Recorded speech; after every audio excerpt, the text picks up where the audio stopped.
Hey guys, this is Robert coming to you with a Commander deck tech. This is actually my first video, so forgive me if I pronounce card names wrong.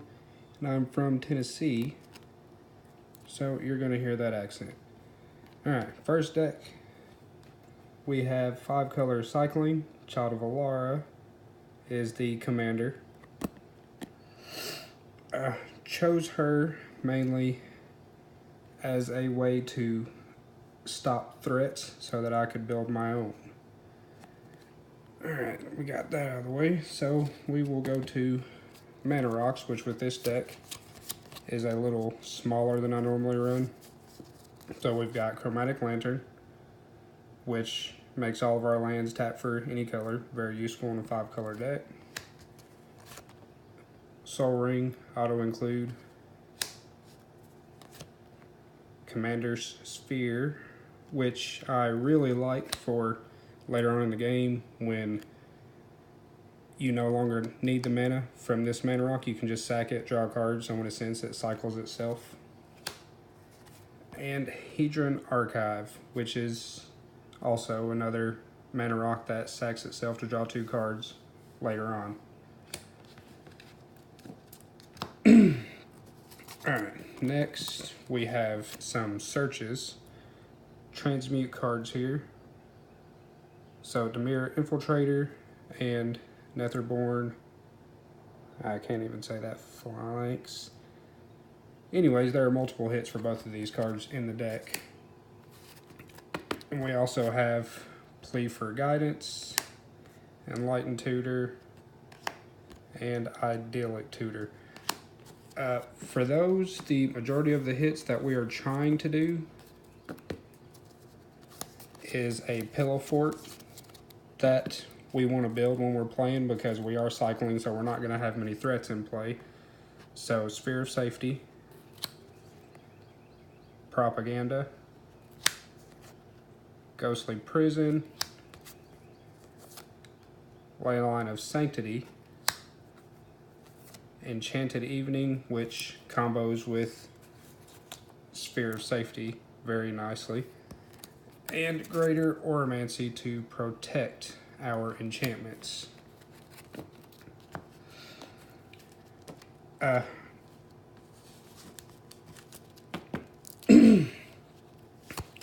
So I decided for the enchantment sub-theme because a lot of our enablers are enchantments also. We have Drakehaven, which makes 2/2 Drakes every time you cycle a card. This is a cycling deck.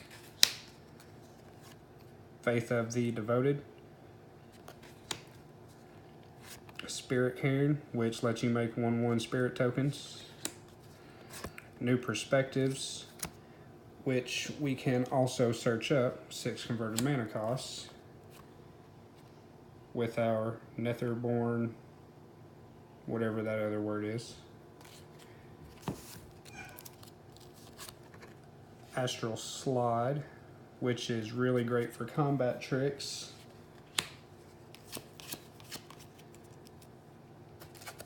And that ends our enchantment enablers. We have a few more enablers. 2 artifacts, creatures, Abandoned Sarcophagus, which lets you cast your cycled cards from your graveyard. Fluctuator, which we can search up with Enlightened Tutor or the other transmute card. Pitchstone Wall. This one was actually interesting because when I found it, I wasn't expecting it at all, but it turned out to be a really great card. It benefits more often than not, more often than you'd think. And finally, Damia, Sage of Stone. So we're a cycling deck. We don't have many ways to draw cards. And it combos with New Perspectives, which we are going to search for every game. And the problem with New Perspectives is a lot of times you won't have 7 cards in your hand. So Damia helps that out by letting us refill our hand every single turn. And we have Tamiyo. Tamiyo just mainly for the draw And if we don't have our pillow fort down yet, we can plus on her to tap things down to kind of protect ourselves a little bit. And Teferi's Protection, this I was actually going to take out for Akroma's Vengeance, but this card has saved me so many times, I do believe it's just going to stay. Alright, so here is our main win conditions. Approach of the Second Sons, and Twilight's Call. So this you can win off of, but it's not going to be our main win condition. Our main win condition is Approach, but that is in there as a backup. Alright, so we have Crucible of Worlds. We have Crucible of Worlds because we have 15 lands that cycle. So we want to be able to play our lands after we've cycled them. And our cycling package. So we don't have much ramp in this deck. Actual ramp, that puts us lands on the battlefield. Sheffet Monitor, Krosan Tusker. And then I included Ignis Pouncer, Twisted Admonition, Pale Recluse, Shoreline Ranger, Wirewood Guardian, and Eternal Dragon. Now, why I chose these over anything else that basic land cycles is because they each have cycle for a specific land type, and you don't have to search for basics, which is very important. So this plain cycling, forest cycling, island cycling, forest or plain cycling, swamp and mountain cycling. So they combo really great with the cycle lands from Amonkhet.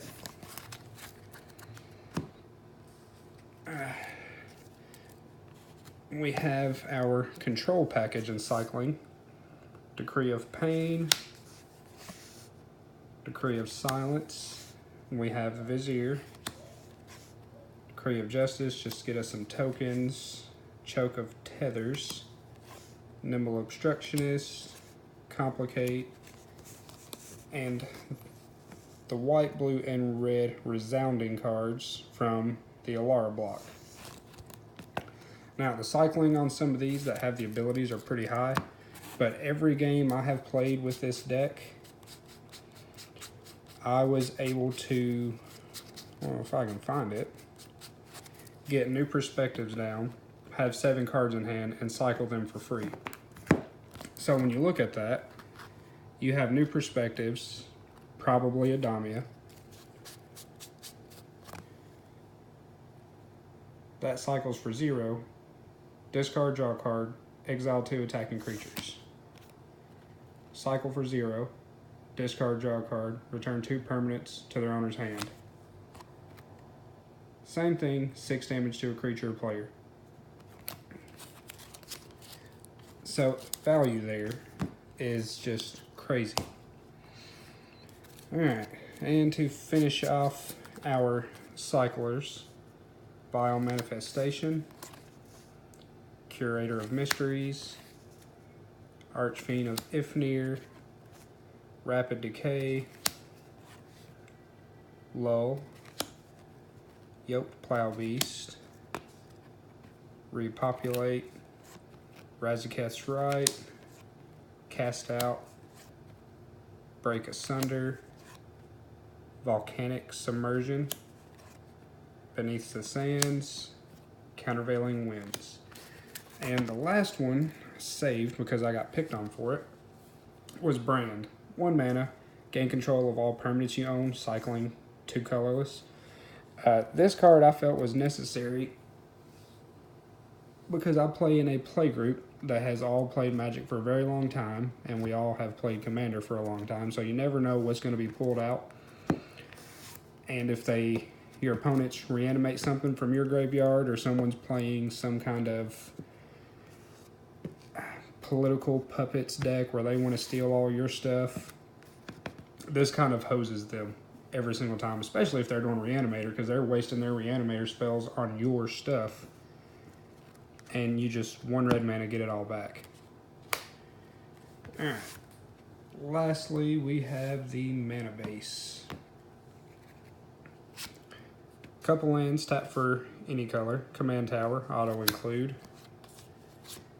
Cascading Cataracts, which even though you have to pay 5 to add 5 mana in any combination, if you get this land, you will use that more often than not.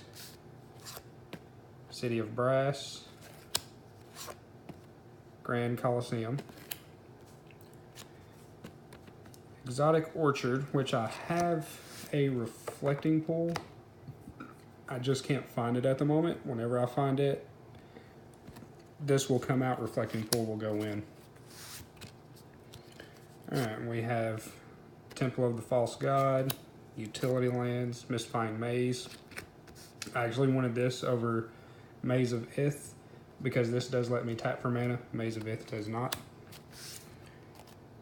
Field of Ruin, 5-color deck. Being able to search for a land off of a land destruction, useful. Ghost Quarter. And our cycling lands. Ash Baron has basic land cycling. Blasted Landscape, attached for a colorless but cycles for 2. 4 of the Amonkhet cycle lands. I don't have a fetid pools. Whenever I get one, it will be going in. Put in the entire cycle of Desert Cyclers. And here we have the entire cycle of lands that tap for 2 colorless. I purposely didn't put these in because I didn't want to restrict myself to the colored mana. But the blue one is the only one I don't have the colorless version for. So whenever I get it, it will be swapped out so that I don't have any kind of color restrictions on my cycling. And for basics, 4 plains, 1 mountain, 3 forests, 2 swamps, 3 islands. Alright, so that is 5-color cycling. And more than likely this weekend we'll get some gameplay up, and I will see you then.